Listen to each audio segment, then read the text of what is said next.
حضور اکرم صلی اللہ علیہ وآلہ وسلم کے زمانہ میں خانہ کعبہ کی عمارت کو خستہ ہو جانے کی وجہ سے اثر نو تعمیر کرنے کا فیصلہ کیا گیا۔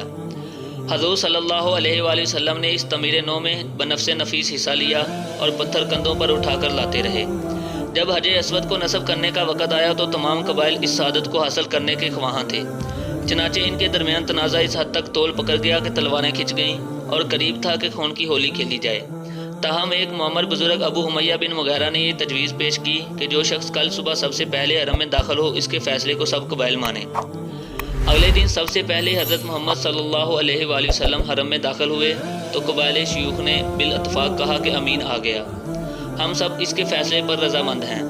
چنانچہ آپ صلی اللہ علیہ وآلہ وسلم نے سب کے جذبات کی نزاکت کا احساس کرتے ہوئے ایک نہایت ہی حکیمانہ فیصلہ فرمایا۔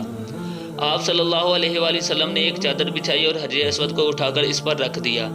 اس کے بعد آپ صلی اللہ علیہ وآلہ وسلم نے تمام قبائلی سرداروں سے کہا کہ وہ اس چادر کو پکڑ کر اٹھائیں اور اس مقام پر لے چلیں جہاں اس کو نصب کرنا درکار ہے۔ وہاں پہنچ کر آپ صلی اللہ علیہ وآلہ وسلم نے پتھر کو اٹھایا اور اس کی جگہ پر نصب کر دیا۔ اس طرح تمام قبائل کو سعادت میں حصہ مل گیا اور قتل و غارت کا خطرہ بھی ٹل گیا۔ اس وقت حضور اکرم صلی اللہ علیہ وآلہ وسلم کی عمر مبارک 35 سال تھی۔